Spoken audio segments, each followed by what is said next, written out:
프라미서TV 새벽기도회입니다. 오늘은 요한계시록 13장 14절 말씀으로 어떤 지파의 담임 강사의 무식한 구원론 강의이란 제목이 되겠습니다. 계시록 13장 14절을 보시면 짐승 앞에서 받은 바 이적을 행함으로 땅에 거하는 자들을 미혹하며 땅에 거하는 자들에게 이르기를 칼에 상하였다가 살아난 짐승을 위하여 우상을 만들라 하더라. 짐승 앞에서 받은 바, 이 짐승은 7머리 10뿔 짐승입니다. 이 사나운 짐승이 양에게 능력을 줍니다. 이적을 행함으로 하늘에서 불이 떨어지는 그 이적을 행하여서 사람들을 미혹한다. 사람들을 미혹해가지고 뭐라고 말하느냐, 칼에 상하였다가 살아난 짐승을 위하여 우상을 만들라 하더라. 이것은 상징이기 때문에 1차적으로 요한계시록이 기록될 당시에 7머리 10뿔 짐승은 정치적인 권력, 권세로 하나님의 자녀들을 핍박하는 세력이라고 했습니다. 그런데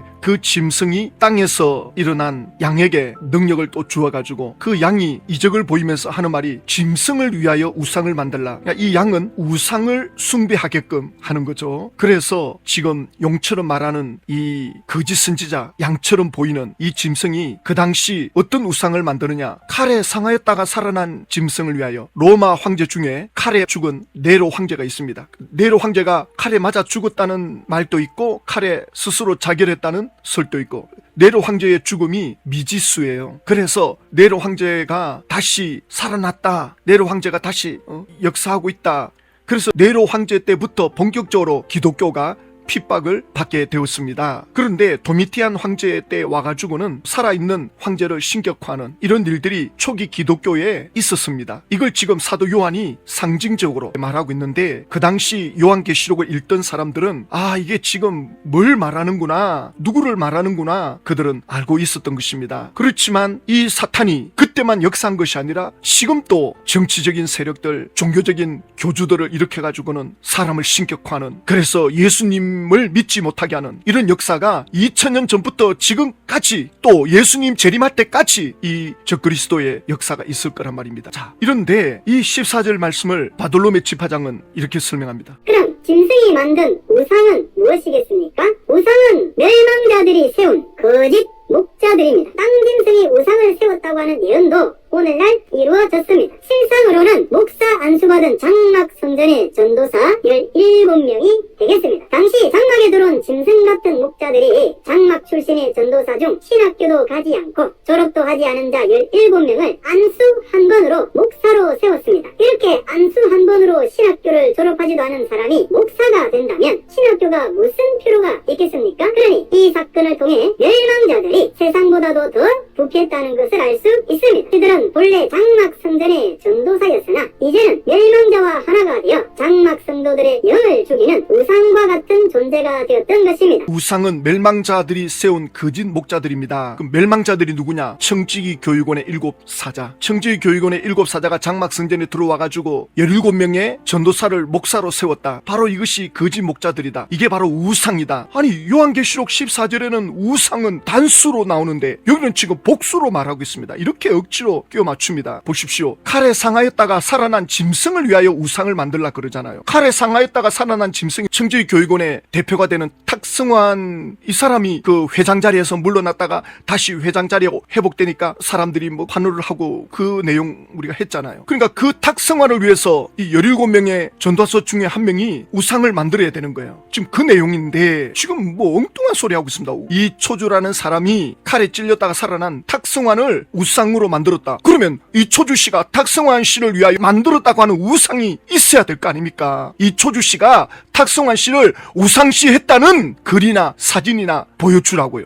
도대체 무슨 근거로 이 초주 씨가 탁승환 씨를 우상으로 만들고 신격화했는지, 그래서 사람들이 그를 경배했는지 그 근거를, 자료를 제시해 보란 말입니다. 2000년 전에 네로 황제, 도미티안 황제, 그들의 우상은 지금도 흔적이 남아 있어요. 그들의 신전은 지금도 남아 있습니다. 2000년이 지나도 흔적이 남아 있는데, 유적이 남아 있는데, 도대체 이 초주라는 사람이 탁승환 씨를 위해서 우상을 만들었다는 증거를 말해보라고요.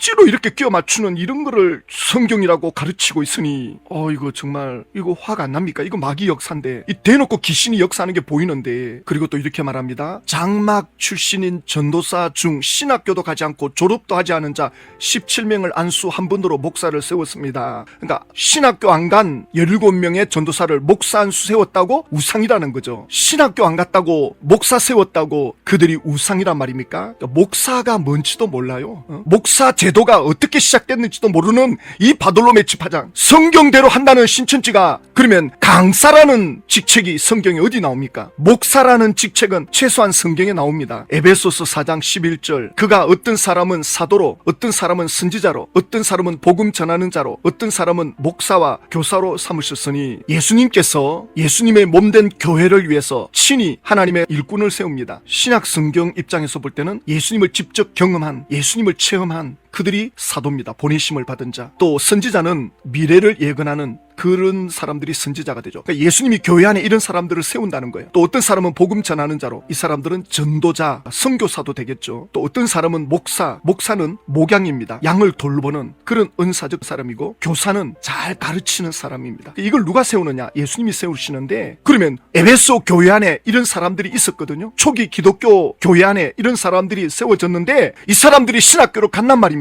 이 사람들이 신학교에서 공부해가지고 목사 되고 교사 되고 전도자가 되고 선지자가 됩니까? 그 당사자가 성령의 감동을 받아요. 그리고 교회가 야, 저 사람은 선교사로 보내도 되겠다. 전도에 열정이 있는 거 보니까 저 사람은 목양을 잘한다. 양들을 잘 돌본다. 목사의 은사가 있다. 그래가지고 교회가 그를 목사로 세웁니다. 유럽의 기독교가 처음 시작될 때, 미국의 교회가 처음 시작될 때 그때는 신학교가 없었어요. 교회가 먼저 그 사람을 인정합니다. 그러니까 목사가 된다, 교사가 된다, 선지자가 된다 할 때 먼저 교회 공동체로부터 인정을 받아야 돼요. 지금 또 신학교에 들어가려면 교회 추천서를 받아야 됩니다. 그러니까 교회 대표의 추천서를 받아야 신학교에 시험을 칠 수 있습니다. 그러니까 원칙적으로 신학교를 안 나왔다고 해서 목사로 세웠다, 그걸 가지고 우상이다, 말도 안 되는 소리죠. 신학교는 공부를 좀 더 하기 위해서 성경을 좀 더 본격적으로 연구하라고 보내는 거지, 그거 안 했다고 우상이다. 신천지 총회장은 교회 제도를 전혀 몰라요. 교단으로부터 서류를 받아가지고 노예에서 목사 세우지, 개교의 목사들이 모여가지고 안수 주고 그런 제도가 아닙니다. 전혀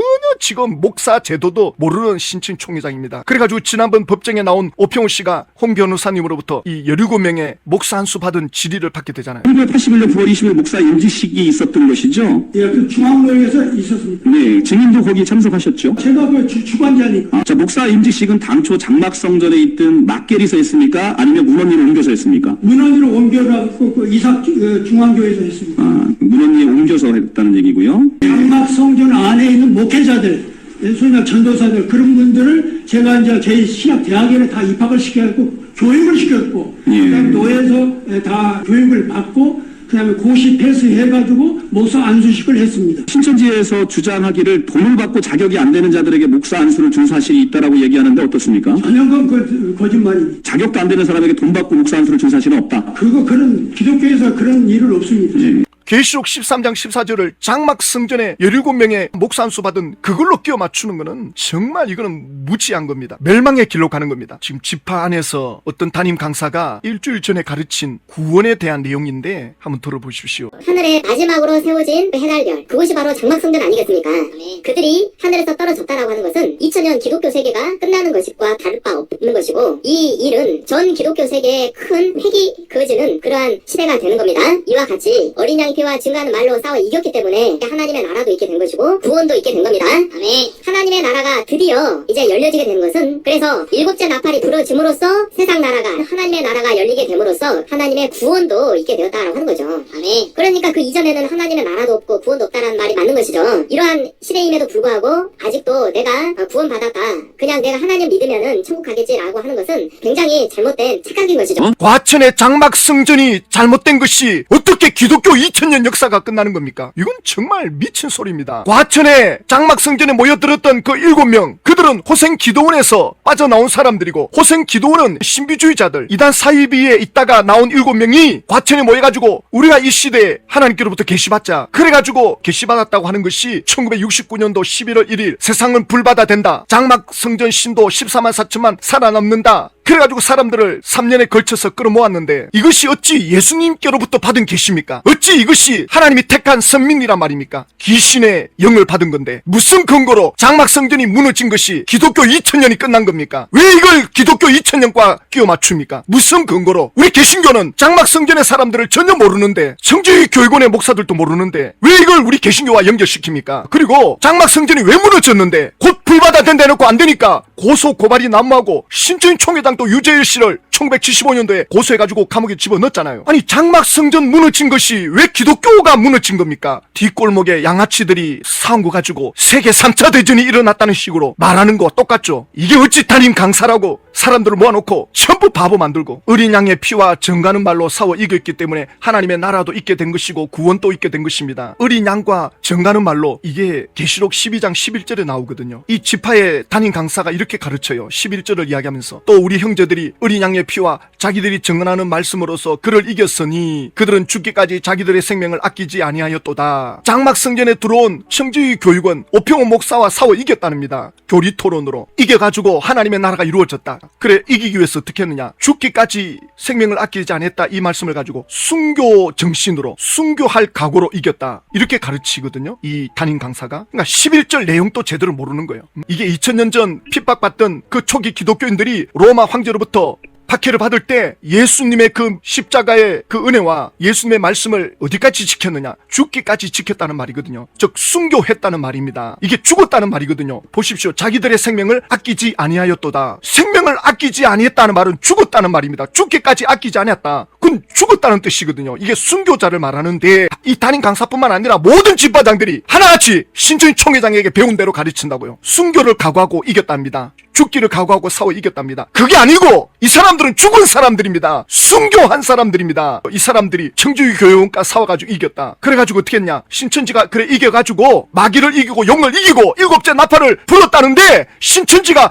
도대체 어떤 변화가 있느냐? 잠자는 자들이 어떤 변화가 일어났느냐? 살아있는 자들이 어떤 변화가 있었느냐? 말해보십시오. 그러면 곧 이루어진다. 일곱째 나팔이 불리워지면 호련히 변화가 돼버리는데 뭘 곧 변화됩니까? 이렇게 억지로 끼워 맞춥니다. 자, 그러면서 그러니까 그 이전에는 하나님의 나라도 없고 구원도 없다는 말이 맞는 것이죠. 이러한 시대임에도 불구하고 아직도 내가 구원받았다. 그냥 내가 하나님 믿으면 천국 가겠지라고 하는 그것은 굉장히 잘못된 착각인 것이죠. 2000년 동안 예수 믿고 구원받은 거를 착각이라 그러거든요. 또 거짓말이라 그러고 1984년부터 신천지 총회장이 계시록의 말씀을 열어가지고 이긴 자가 됐다. 신천지 총회장에 와야 길이고 진리고 생명이다. 지금 이 말씀을 하고 있는 거거든요. 그래서 그동안 2000년 동안 하나님의 나라도 없고 구원도 없다. 야, 이렇게 성경을 무식하게 말해도 되는 겁니까? 그래가지고 사람들을 전부 지옥으로 보내도 되는 겁니까? 차라리 가르치시나 말지. 그래서 신천지에 들어가서 배운 사람들이 다시 나와가지고 예수를 믿으려고 하는데 독을 먹어 놓으니까 예수를 믿기가 너무 어려운 거예요.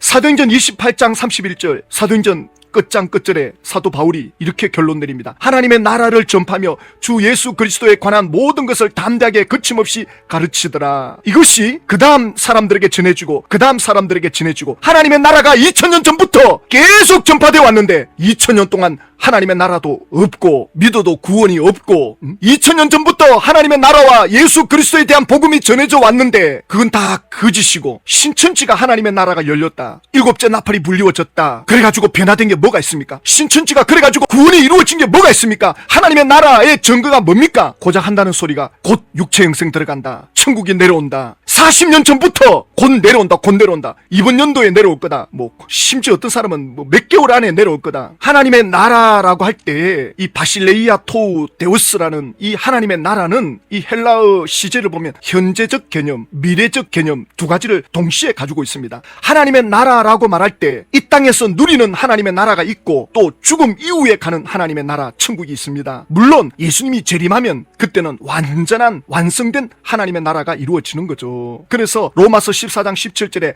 하나님의 나라는 먹는 것과 마시는 것이 아니요 오직 성령 안에서 의와 평강과 희락이라. 그러니까 하나님의 나라는 무슨 법을 지켜가지고 하나님의 나라를 경험하는 게 아니고 성령과 연결이 될 때, 성령 안에 지배를 받을 때, 성령을 쫓아 행할 때, 성령의 인도를 받을 때 거룩한 삶이 주어지면 하나님의 나라를 맛보는 겁니다. 사람들이 왜 마음의 어둠의 그림자가 들어와 있습니까? 거룩하지 못해서 그렇거든요. 세속적인 욕망, 세속적인 죄들이 가득 차 있으니까 마음에 평안이 없는 겁니다. 거룩한 삶을 살 때 평강이 있습니다. 그래서 의와 평강과 희락, 이 천국의 기쁨. 그런데 이 땅은 마귀가 들락들락 하잖아요. 또 우리 인간의 육신이 죄의 본성을 가지고 있기 때문에 틈만 나면 이 육신이 세속적인 것에 영향을 받고, 그러니까 이 땅에서는 완전한 천국을 경험하기가 어려워요. 그래도 성령 안에 있으면 의와 평강과 희락을 누립니다. 오늘 아침 새벽 5시에 우리 단톡방에 있던 신천지 탈퇴자 자매가 전화가 왔어요. 좀 가까이 살았으면 교회에 나왔을 텐데 멀어가지고 지금 못 나오는데 병원에 어머님 병문안 갔다가 귀신을 만난 거예요. 계속 귀신에게 시달리는 거예요. 그러니까 너무 괴로우니까 오늘 아침에 전화 온 거예요. 귀신이 보인다. 저는 귀신이 보인다는 사람을 여러 명 보았고 실제로 거기서 건져낸 경험도 있죠. 아니 요즘 같은 세상에 뭐가 귀신이 눈에 보이나? 보입니다. 영이 무너지고 마음이 무너지면 헛것이 보일 수도 있는데 마귀는 그렇게 해서라도 두려움을 주는 건데 귀신이 보이는 거예요. 막 시체가 보이고 죽은 사람이 보이고 너무 괴로우니까 잠이 안 오는 거죠. 그러니까 술을 먹는 거예요. 술을 먹었어라도 잠을 자려고. 그래도 안 되는 거예요. 막. 그래서 제가 아침에 짧은 시간이지만 다윗의 말씀을 붙잡아라. 내가 사망의 음침한 골짜기를 다닐지라도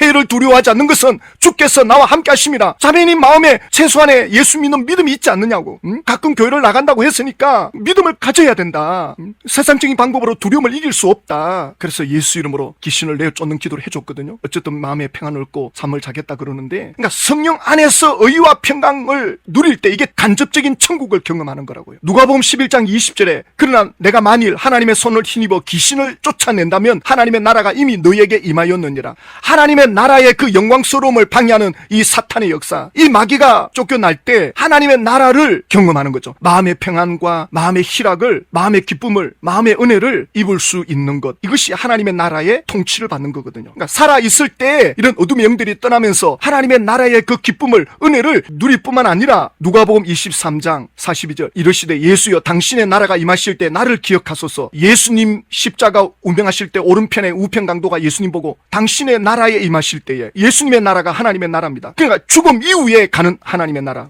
살아 생전에 우리가 이 땅에서 성령 안에서 예수님 안에서 천국을 경험하고 그러다가 죽으면 천국 가는데, 신천지가 하나님의 나라가 이루어졌다는데, 신천지에 가면 하나님의 나라가 있다고 하는데 도대체 뭘 보여주고 있습니까? 가면은 가스라이팅을 시키고 온갖 노역을 다 시키고 노예 생활을 하게 하면서 뭘 보여준단 말입니까? 이것은 마태복음 24장 5절에 많은 사람이 내 이름으로 와서 이르되 나는 그리스도로 하여 많은 사람을 미혹하리라. 내가 그리스도다, 내가 구원자다, 그래가지고 많은 사람을 미혹하는 신천지 총회장은 적그리스도입니다. 신천지 총회장은 박태선 교주 밑에서 10년 있었던 사람입니다. 박태선 교주가 육체 영생한다고 외쳤던 사람입니다. 그러자 그가 죽자 70만 명, 80만 명이 다 떠나지 않았습니까? 고린도후서 11장 15절에 그러므로 사탄의 일꾼들도 자기를 의의 일꾼으로 가장하는 것이 또한 대단한 일이 아니니라. 그들의 마지막은 그 행위대로 되리라. 사탄도 자기 일꾼들을 일으키는 거예요. 오늘 계시록 13장 14절에 7머리 10뿔 짐승이 양같은 짐승에게 능력을 주죠. 그 모든 것들은 사탄으로부터 나온 거죠. 사탄이 그렇게 하게 하는 거죠. 그러니까 신천지 총회장이 세상을 떠나면 성경도 가짜다, 하나님도 없다, 100% 마귀에게 세뇌된 겁니다. 마귀의 생각에 붙잡힌 겁니다. 예수님을 가소평가하고 예수님을 그냥 선지자 중에 한 사람으로 취급하고, 예수 믿고 구원받는다는 것이 얼마나 이게 가치가 있고, 예수님이 십자가에서 우리 죄를 위해서 피 흘려 주신 것이 얼마나 이것이 값진 보배인데 그걸 우습게 여기고, 예수 믿고 죄산 받은 거 가지고는 안 되고 신천지 와서 계시록을 배워야 된다. 귀신의 가르침입니다. 제발 신천지 총회장 떠날 때만큼은 깨우치셔야 됩니다. 그렇지 않으면 이 땅에서도 지옥 같은 삶을 살다가 지옥 갑니다. 사람들이 두려워하지 않아요. 그냥 자기 마음대로 살아요. 그러면 거기에 대한 책임을 져야 돼요. 하나님 아버지, 신천지 총회장은 거짓 그리스도고 적그리스도입니다. 신천지가 하나님의 나라를 외치지만 귀신의 가르침입니다. 신천지 총회장이 세상을 떠날 때 하나님의 택한 자녀들이 예수님께로 돌아올 수 있는 은혜를 베풀어 주십시오. 예수님의 이름으로